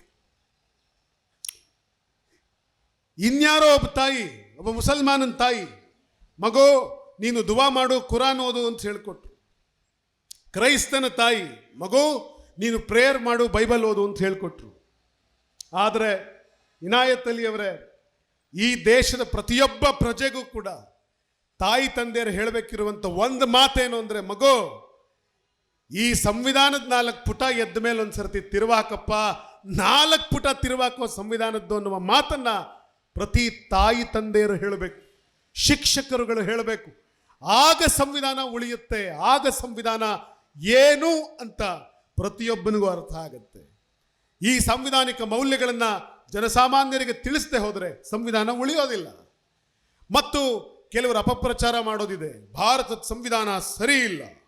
ಯಾತಕ್ಕೆ ಸರಿ ಇಲ್ಲ ಅಂತ ಅಪಪ್ರಚಾರ ಮಾಡ್ತಿದ್ದಾರೆ ಅಂದರೆ, ಅವರು ಹೇಳ್ತಾರೆ ಈ ಸಂವಿಧಾನದಿಂದ ಬಹಳಷ್ಟು ಅನ್ಯಾಯ. ಏನು ಅನ್ಯಾಯ ಆಗ್ತಿದೆ ಅಂತ ನೀವು ಕೇಳಿದ್ರೆ ಅವ್ರು ಹೇಳ್ತಾರೆ, ಅವ್ರಿಗಿರುವಂಥ ಅತ್ಯಂತ ದೊಡ್ಡ ಸಿಟ್ಟೇನು ಸಂವಿಧಾನದ ಬಗ್ಗೆ ಅಂದರೆ, ರಿಸರ್ವೇಶನ್ ಕೊಟ್ಟಿದೆ ಸಂವಿಧಾನ. ದುರ್ಬಲ ವರ್ಗದವರಿಗೆ ರಿಸರ್ವೇಶನ್ ಕೊಟ್ಟಿದೆ ಸಂವಿಧಾನ. ಅವ್ರು ಹೇಳ್ತಾರೆ, ನೋಡಿ ನನ್ನ ಮಗ 94 ಮಾರ್ಕ್ಸ್ ತಗೊಂಡ, ಇವನಿಗೆ ಮೆಡಿಕಲ್ ಸೀಟ್ ಸಿಗಲಿಲ್ಲ.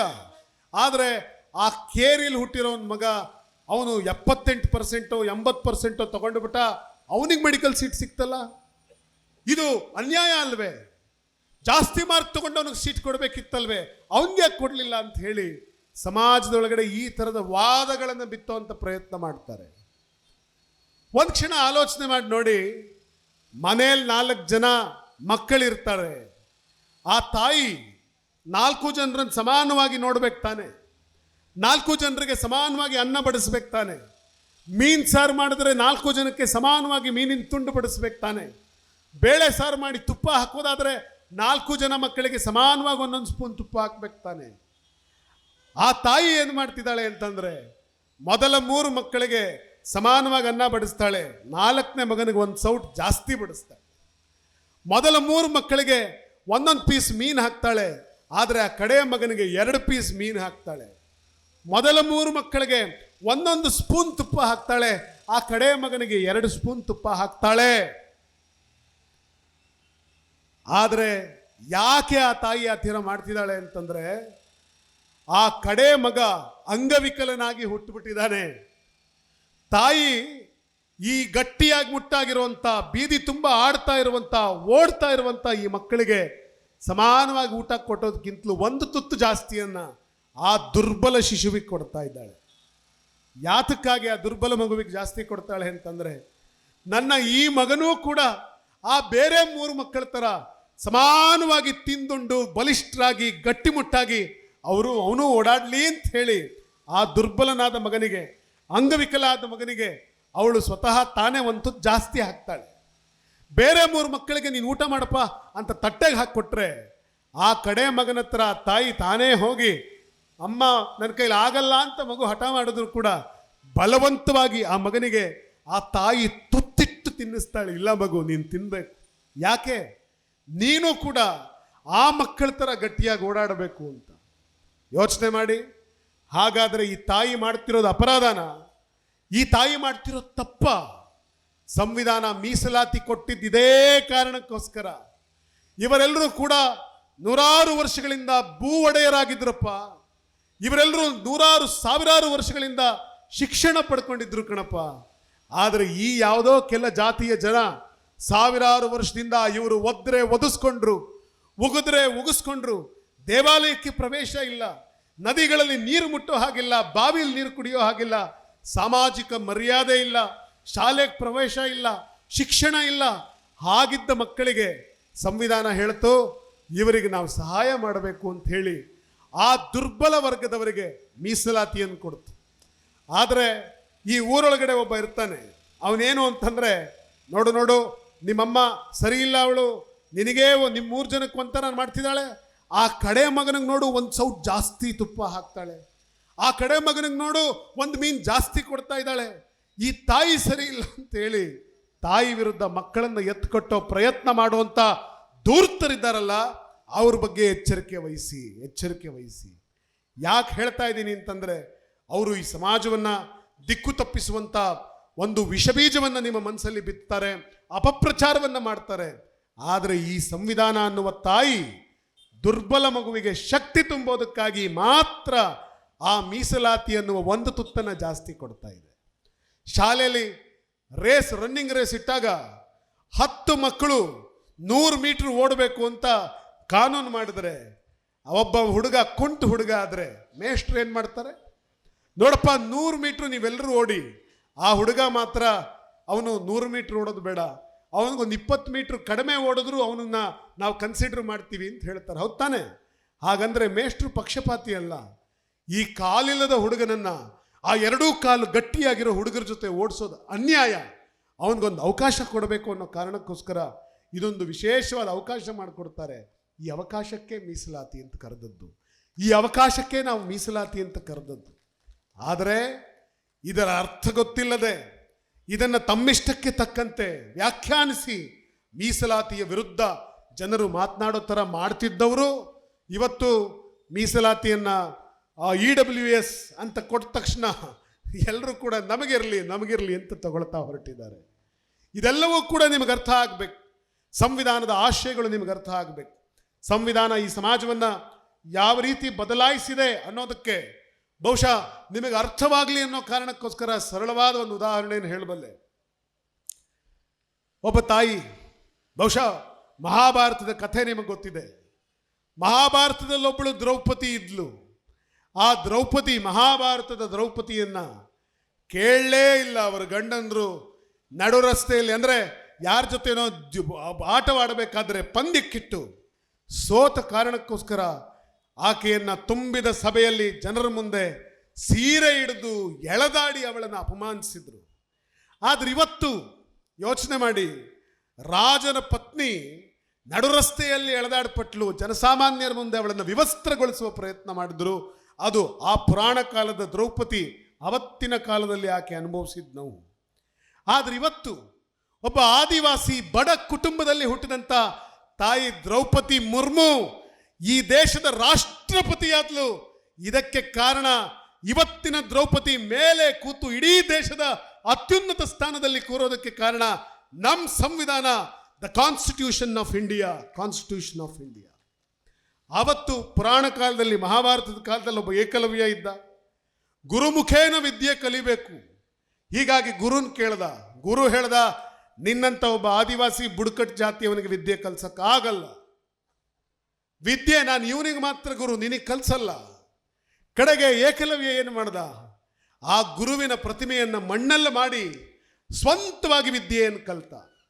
ವಿದ್ಯೆ ಕಲ್ತ ಮೇಲೆ, ಗುರುಗಳೇ ನಾನು ನೋಡಿ ವಿದ್ಯೆ ಕಲಿತೆ ಅಂತ ಹೇಳಿ ತನ್ನ ಗುರು ಅಂತ ಅವನು ಯಾರನ್ನು ಭಾವಿಸಿದ್ನೋ ಆ ದ್ರೋಣನ ಮುಂದೆ ತನ್ನ ವಿದ್ಯೆ ಪ್ರದರ್ಶನ ಮಾಡೋದಕ್ಕೆ ಬಿಲ್ಲು ಬಾಣ ಹಿಡಿದು ಹೋದರೆ, ಬಿಲ್ಲನ್ನು ಹಿಡಿಯೋದಕ್ಕೆ ಬೇಕಾಗಿರುವಂಥ ಪ್ರಮುಖವಾದ ವಸ್ತು ಯಾವುದು ಅಂದರೆ ಹೆಬ್ಬೆಟ್ಟು.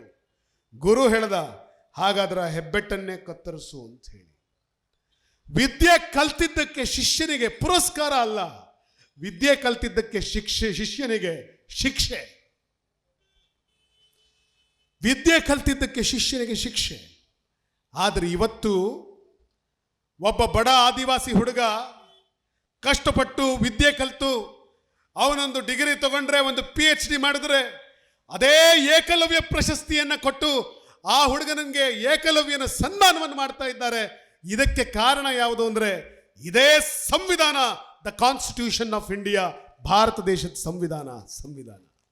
ಪ್ರೀತಿಯ ಬಂಧುಗಳೇ, ಈ ಸಂವಿಧಾನ ಉಳಿದ್ರೆ ನಾವೆಲ್ಲರೂ ಕೂಡ ಉಳಿತೀವಿ. ಈ ಸಂವಿಧಾನ ಉಳಿದ್ರೆ ಎಲ್ಲ ಭಾರತ ದೇಶದ ಸಮಾನತೆಯ ಆಶಯಗಳು ಉಳಿಯುತ್ತೆ.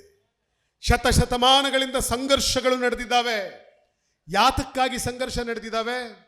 ಎಲ್ಲರಿಗೂ ಭೂವಡೆತನ ಸಿಗಬೇಕು, ಎಲ್ರಿಗೂ ಸಿಗಬೇಕು ಅಂತ ಒಂದು ಗುಂಪು, ಇಲ್ಲ ಎಲ್ರಿಗೂ ಸಿಗಬಾರದು ಅಂತ ಇನ್ನೊಂದು ಗುಂಪು. ಎಲ್ಲರಿಗೂ ಆಧ್ಯಾತ್ಮಿಕ ಅಧಿಕಾರ ಸಿಗಬೇಕು, ದೇವರಿಗೆ ಪ್ರಾರ್ಥನೆ ಮಾಡೋ ಅವಕಾಶ ಎಲ್ರಿಗೂ ಸಿಗಬೇಕು. ಇಲ್ಲ, ದೇವರು ನಮ್ಮ ಸ್ವತ್ತು, ನಿಮಗೆ ಯಾರಿಗೂ ಕೂಡ ದೇವರು ನಿಮಗೆ ಒಲಿಯೋದಿಲ್ಲ, ನೀವು ಕೇಳಬಾರ್ದು ಅಂತ ಇನ್ನೊಂದು ಗುಂಪು. ಸತ್ಯ ಎಲ್ಲರಿಗೂ ಸಿಗಬೇಕಾದ್ದು, ಹೀಗಾಗಿ ಎಲ್ಲರೂ ಈ ಸತ್ಯವನ್ನ ಕೇಳಲಿ ಅಂತ ಹೇಳೋದು ಒಂದು ಗುಂಪು. ಇಲ್ಲ, ಈ ಸತ್ಯ ಕೆಲವರಿಗೆ ಮಾತ್ರ ಸೀಮಿತ, ಇದು ಎಲ್ಲರೂ ಕೇಳಬಾರ್ದು. ಎಲ್ಲರೂ ಓದಬೇಕು ಅಂತ ಕೆಲವರು, ಇಲ್ಲ ಎಲ್ಲರೂ ಓದಬಾರ್ದು ಅಂತ ಕೆಲವರು. ಈ ರೀತಿಯಾದ ಸಂಘರ್ಷ ಬಹಳ ಕಾಲದಿಂದ ನಡೆದಿದೆ. ಎಲ್ಲರಿಗೂ ಸಿಗಬೇಕು ಅಂತ ಬುದ್ಧ ಅವತ್ತು ಪ್ರತಿಪಾದನೆ ಮಾಡಿದ್ರು, ಎಲ್ಲರಿಗೂ ಸಿಗಬೇಕು ಅಂತ ಬಸವಣ್ಣವರು ಪ್ರತಿಪಾದನೆ ಮಾಡಿದ್ರು, ಎಲ್ರಿಗೂ ಸಮಾನತೆ ಸಿಗಬೇಕು ಅಂತ ಹೇಳಿ ಕನಕದಾಸರು ಹೋರಾಟ ಮಾಡಿದ್ರು, ಎಲ್ಲರೂ ಒಂದೇ ಅಂತ ಹೇಳಿ ನಾರಾಯಣ ಗುರು ಅವರು ಹೋರಾಟ ಮಾಡಿದ್ರು, ಎಲ್ಲರೂ ಒಂದೇ ಅನ್ನುವಂಥ ಧ್ವನಿಯನ್ನು ಎತ್ತಿ ಹಿಡಿದು ಬಾಬಾ ಸಾಹೇಬ್ ಅಂಬೇಡ್ಕರ್ ಹೋರಾಟ ಮಾಡಿದರು. ನೆನ್ಪಿಟ್ಕೊಳ್ಳಿ, ಇವರೆಲ್ಲರ ಆಶಯ ಒಟ್ಟಾದಂಥ ಒಂದು ಧ್ವನಿಯಾಗೋದಾದರೆ ಆ ಆಶಯದ ಧ್ವನಿಯ ಹೆಸರೇ the constitution of India, Bharat ದೇಶದ ಸಂವಿಧಾನ, ಭಾರತ ದೇಶದ ಸಂವಿಧಾನ. ಇನ್ನೊಂದು ಮಾತು ಹೇಳಿ ನನ್ನ ಮಾತನ್ನ ಇಲ್ಲಿಗೆ ಇತಿಶ್ರೀ ಇಡ್ತೀನಿ. ಚುನಾವಣೆಗಳು ಬರ್ತಾವೆ. ಈ ಸಂವಿಧಾನ ನಮಗೆ ಕೊಟ್ಟಿರುವಂಥ ಇನ್ನೊಂದು ದೊಡ್ಡ ಶಕ್ತಿ ಯಾವುದು ಗೊತ್ತೇ? ಅದು ಮತದಾನದ ಹಕ್ಕು. ನೋಡಿ, ಯೋಚನೆ ಮಾಡಿ, ಮತದಾನದ ಹಕ್ಕು ಯಾರಿಗೆ ಸಿಗಬೇಕು? ಅವತ್ತಿನ ಸಂವಿಧಾನ ಸಭೆ ಇದನ್ನೆಲ್ಲವನ್ನು ತೀರ್ಮಾನ ಮಾಡೋದಕ್ಕಿಂತ ಮುಂಚೆ ಚರ್ಚೆ ಆಯಿತು. ಯಾರಿಗೆ ಕೊಡಬೇಕು ಮತದಾನದ ಹಕ್ಕನ್ನು? ಕೆಲವರು ಹೇಳಿದ್ರು, ಯಾರ ಹತ್ರ ಭೂಮಿ ಇದೆಯೋ ಅವ್ರಿಗೆ ಮತದಾನದ ಹಕ್ಕು ಕೊಡಿ, ಯಾರಿಗೆ 27-28 ಎಕರೆ ಭೂಮಿ ಇದೆಯೋ ಅವ್ರಿಗೆ ಕೊಡಿ, ಯಾಕೆಂದ್ರೆ ಅವರು ಟ್ಯಾಕ್ಸ್ ಕಟ್ತಾರೆ, ಸರ್ಕಾರಕ್ಕೆ ಕಂದಾಯ ಕಟ್ತಾರೆ, ಅವ್ರಿಗೆ ಮಾತ್ರ ವೋಟ್ ಹಾಕೋ ಅಧಿಕಾರ ಕೊಡಿ ಎಂದರು. ನೋಡೋಣ, ಇಲ್ಲಿ ಇಷ್ಟು ಜನ ಇದ್ದೀರಲ್ಲ, ಎಷ್ಟು ಜನಕ್ಕೆ 28 ಎಕರೆ ಭೂಮಿ ಇದೆ? ಕೈ ಎತ್ತಿ ನೋಡೋಣ, ಎತ್ತಿ ನೋಡೋಣ. ಯಾರ ಹತ್ರ ಆದ್ರೂ 28 ಎಕರೆ ಭೂಮಿ ಇದೆಯಾ? ಇಲ್ಲಿ ಯಾರ ಹತ್ರನೂ ಇಲ್ವಾ? ನೆನ್ಪಿಟ್ಕೊಳ್ಳಿ, ನಮ್ಮ ಸಂವಿಧಾನ ಏನಾದರೂ we are all equal, one man one value one vote ಅನ್ನೋಂಥ ಘೋಷಣೆಯನ್ನು ಮಾಡದೆ ಹೋಗಿದ್ದಿದ್ರೆ ಇವತ್ತು ನಿಮಗೆ ಯಾರಿಗೂ ವೋಟ್ ಹಾಕೋ ಹಕ್ಕು ಇರ್ತಿರಲಿಲ್ಲ. ಯಾಕೆಂದ್ರೆ ಭೂಮಿ ಇಲ್ಲ. ಇವತ್ತು ಸಂವಿಧಾನ ಏನಾದರೂ ಅವತ್ತು ಆ ವೋಟ್ ಹಾಕುವ ಹಕ್ಕು ಯಾರಿಗೆ ಕೊಡಬೇಕು ಅಂತ ಪಾರ್ಲಿಮೆಂಟರಿ ಡಿಬೇಟ್ಸ್ ಆಗೋ ಕಾಲಕ್ಕೆ ಅನಕ್ಷರಸ್ಥರಿಗೆ ವೋಟ್ ಕೊಡೋದು ಬೇಡ, ಅನಕ್ಷರಸ್ಥರು ದೇಶ ಹೆಂಗ್ ನಡಿಬೇಕು ಅಂತ ತೀರ್ಮಾನ ಮಾಡೋದಕ್ಕೆ ಅವ್ರಿಗೆಲ್ಲಿ ಬರುತ್ತೆ? ವಿದ್ಯಾವಂತರು ಮೆಟ್ರಿಕ್ಯುಲೇಷನ್ ಆದರೂ ಪಾಸ್ ಮಾಡಿದವರು ಮಾತ್ರ ವೋಟ್ ಹಾಕಬೇಕು ಅಂತ ಹೇಳಿದ್ರು. ಯೋಚನೆ ಮಾಡಿ, ಒಂದು ವೇಳೆ ಅವತ್ತು ಅದರಂತೆ ಒಪ್ಪಿಗೆಯಾಗಿದ್ದಿದ್ರೆ ಇವತ್ತು ನೀವು ಮೆಟ್ರಿಕ್ಯುಲೇಷನ್ ಪಾಸ್ ಮಾಡಿರ್ಬೋದು. 70 ವರ್ಷದ ಹಿಂದೆ, 75 ವರ್ಷದ ಹಿಂದೆ ಇದ್ದಂಥ ನಿಮ್ಮ ತಂದೆ, ನಿಮ್ಮ ತಾತ ಅನಕ್ಷರಸ್ಥನಾಗಿದ್ದ. ಈ ದೇಶ ಎತ್ತ ಸಾಗಬೇಕು ಅಂತ ಹೇಳುವ ಹಕ್ಕು ಅವನಿಗಿರ್ತಿರಲಿಲ್ಲ. ಇವತ್ತು MLA ಆಗಿರಲಿ, MP ಆಗಿರಲಿ, ಮುಖ್ಯಮಂತ್ರಿ ಆಗಿರಲಿ, ಪ್ರಧಾನಮಂತ್ರಿ ಆಗಿರಲಿ, ಒಬ್ಬ ಸಾಮಾನ್ಯ ಬಡ ದಲಿತ, ಹಿಂದುಳಿದ, ಬಡವ, ಅವನು ಯಾರೇ ಆಗಿರಲಿ, ಹಿಂದೂ, ಮುಸಲ್ಮಾನ, ಕ್ರೈಸ್ತ, ಅವನು ಯಾರೇ ಆಗಿರಲಿ, ಅವನ ಮನೆ ಬಾಗಿಲಿಗೆ ಬಂದು ಅಣ್ಣ ನನಗೆ ವೋಟ್ ಕೊಡಿ, ಅಕ್ಕ ನನಗೆ ವೋಟ್ ಕೊಡಿ, ತಮ್ಮ ನನಗೆ ವೋಟ್ ಕೊಡಿ ಅಂತ ಹೇಳಿ ನಿಮ್ಮ ಮುಂದೆ ಕೈ ಜೋಡಿಸಿ ನಿಂತ್ಕೊಳ್ತಾ ಇದ್ದಾನೆ ಅಂದರೆ ಅದಕ್ಕೆ ಕಾರಣ ನಮ್ಮ ಸಂವಿಧಾನ ಘೋಷಣೆ ಮಾಡ್ತು. ಶಿಕ್ಷಣ ಇದ್ರೂ ಇಲ್ಲದೆ ಹೋದ್ರು, ಶ್ರೀಮಂತನಾಗಿದ್ರು ಬಡವನಾಗಿದ್ರು, ಮೇಲ್ಜಾತಿಯವನಾಗಿದ್ರು ಕೆಳಜಾತಿಯವನಾಗಿದ್ರು, ಭೂ ಒಡೆಯನಾಗಿಲ್ದೇ ಇದ್ರು, ಎಲ್ಲ ಮನುಷ್ಯರಿಗೂ ಕೂಡ ಸಮಾನವಾದ ಮತದಾನದ ಹಕ್ಕನ್ನು ಕೊಡಬೇಕು. Therefore we declare one vote one value one man ಅನ್ನುವಂಥ ಮಾತನ್ನು ಏನು ಘೋಷಣೆ ಮಾಡಿದ್ರು ನಮ್ಮ ಸಂವಿಧಾನದಲ್ಲಿ, ಈ ಕಾರಣಕ್ಕೋಸ್ಕರ ನಿಮಗೆಲ್ರಿಗೂ ಮತದಾನದ ಹಕ್ಕು ಸಿಕ್ತು. ಈ ಕಾರಣಕ್ಕಾಗಿ ದಲಿತರು MLAಗಳಾದರು, ಈ ಕಾರಣಕ್ಕಾಗಿ ಹಿಂದುಳಿದ ವರ್ಗದವರು ಮಂತ್ರಿಗಳಾದರು, ಮುಖ್ಯಮಂತ್ರಿಗಳಾದರು. ಈ ಕಾರಣಕ್ಕೋಸ್ಕರವೇ ದ್ರೌಪದಿ ಮುರ್ಮು ಇವತ್ತು ಭಾರತ ದೇಶದ ರಾಷ್ಟ್ರಪತಿಯಾದರು. KR ನಾರಾಯಣ್ ಥರದವರು ಈ ದೇಶದ ರಾಷ್ಟ್ರಪತಿಯಾದರು. ಇದನ್ನ ನೀವು ಚೆನ್ನಾಗಿ ತಲೆಯಲ್ಲಿಟ್ಕೊಳ್ಳಿ. ಕೈ ಮುಗಿದು ಕೇಳ್ತೇನೆ, ಈ ಸಂವಿಧಾನ ಈ ದೇಶವನ್ನ ಮುನ್ನಡೆಸುವಂತ ಆ ಅಧಿಕಾರವನ್ನ ಯಾರಿಗೆ ಕೊಡಬೇಕು ಆ ತೀರ್ಮಾನವನ್ನ ಸಂವಿಧಾನ ನಿಮಗೆ ಕೊಟ್ಟಿದೆ. ಚುನಾವಣೆಗಳು ಬಂದಾಗ ಮರ ಒಂದು ಕೊಡ್ಡಲಿಗೆ ಓಟ್ ಹಾಕ್ತಾ ಇತ್ತಂತೆ. ಮರ ಚುನಾವಣೆ ಬಂದಾಗ ಕೊಡಲಿಗೆ ಓಟ್ ಹಾಕ್ತಾ ಇತ್ತಂತೆ. ಯಾಕೆ ಅಂದರೆ ಆ ಕೊಡ್ಲಿ ಹಿಂದೆ ಇರೋ ಹಿಡಿ ಅದು ನಂಜಾತಿಗೆ ಸೇರಿದ್ದು ಅನ್ನೋ ಭ್ರಮೇಲಿ ಅದು ಬದುಕಿತ್ತಂತೆ. ಈ ಜಾತಿ, ಧರ್ಮ, ಮತ, ಪಂಥ ಇವುಗಳ ಹೆಸರಲ್ಲಿ ನಿಮ್ಮ ತಲೆಯನ್ನ ಬದಲಾಯಿಸುವಂಥ ಜನಗಳಿಗೆ ಮತ ಕೊಡಬೇಡಿ. ಮತ ಕೊಡಬೇಕಾದ್ರೆ ಎಕಾನಮಿ ಬಗ್ಗೆ, ಫಿನಾನ್ಸ್ ಬಗ್ಗೆ, ಅಗ್ರೇರಿಯನ್ ಕ್ರೈಸಿಸ್ ಬಗ್ಗೆ, ರೆವಿನ್ಯೂ ಬಗ್ಗೆ, ಈ ದೇಶದ ಬಡವರ ಬಗ್ಗೆ, ಈ ದೇಶದ ಸೋಷಿಯಲ್ ಜಸ್ಟಿಸ್ ಬಗ್ಗೆ ಇವನ್ ಕಮಿಟ್ಮೆಂಟ್ ಏನು ಅದನ್ನು ಪ್ರಶ್ನೆ ಮಾಡಿ ಆಮೇಲೆ ಅವನಿಗೆ ಓಟ್ ಕೊಡಿ. ಅವನು ಯಾವ ಪಕ್ಷದಲ್ಲಾದರೂ ನಿಂತ್ಕೊಳ್ಳಿ. ಅವನು BJPಯ, ಕಾಂಗ್ರೆಸ್, ದಳವ, ಅದನ್ನು ನಾನು ಹೇಳ್ತಾ ಇಲ್ಲ. ಆದರೆ ನಿಂತ್ಕೊಳ್ಳೋಂಥ ವ್ಯಕ್ತಿಗೆ ಈ ಮೌಲ್ಯ ಇದೆಯಾ ಅದನ್ನು ಪ್ರಶ್ನೆ ಮಾಡಿ.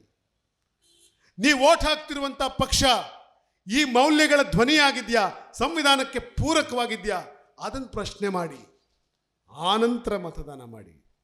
ನಾನು ನಿಮಗೆ ಕೇಳ್ಕೊಳ್ತಾ ಇರೋದು ಇಷ್ಟೇ, ಈ ಅರಿವು ನಿಮಗೆ ಮೂಡಿದ್ರೆ ಸಂವಿಧಾನ ಯಶಸ್ವಿ.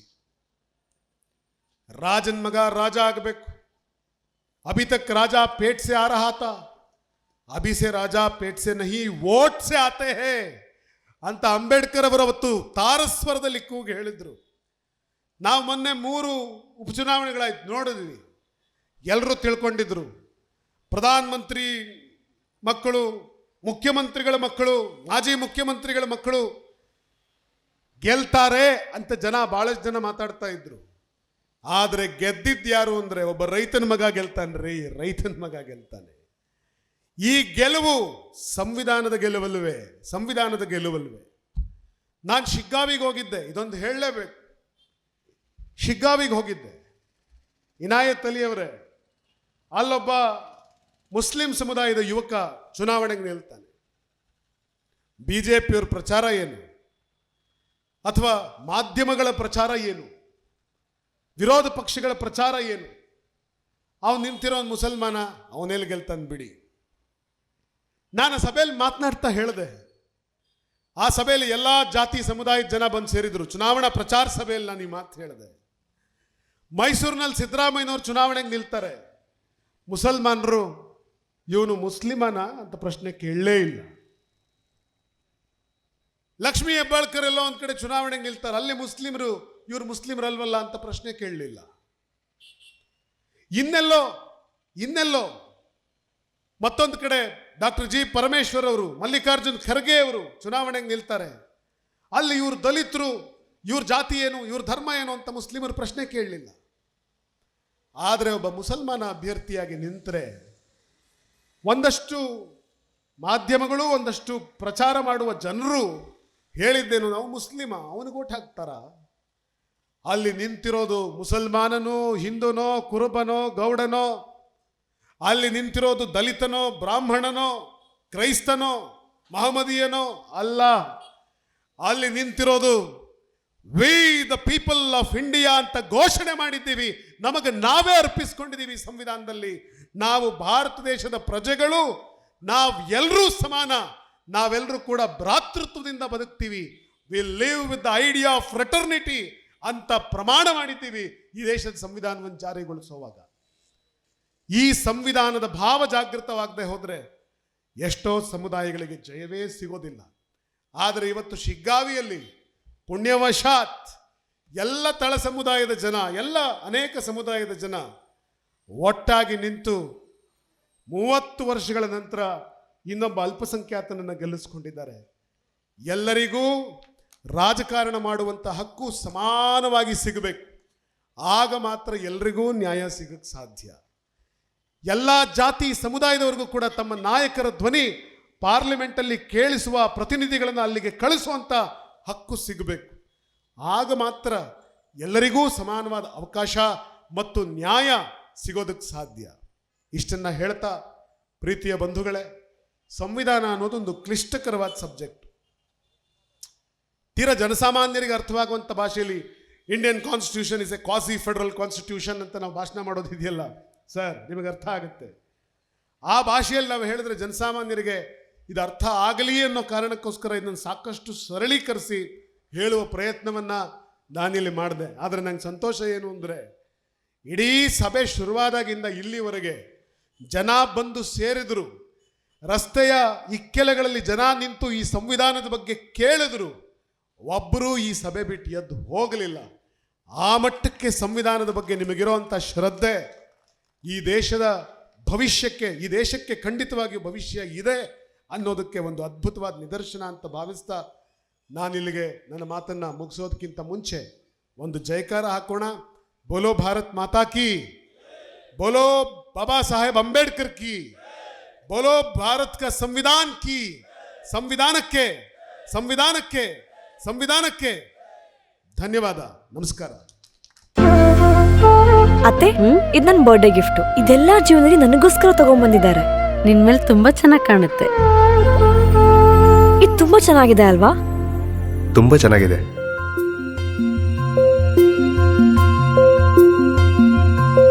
It will look really good on you. Amma? Huh? Mother is always son's first love.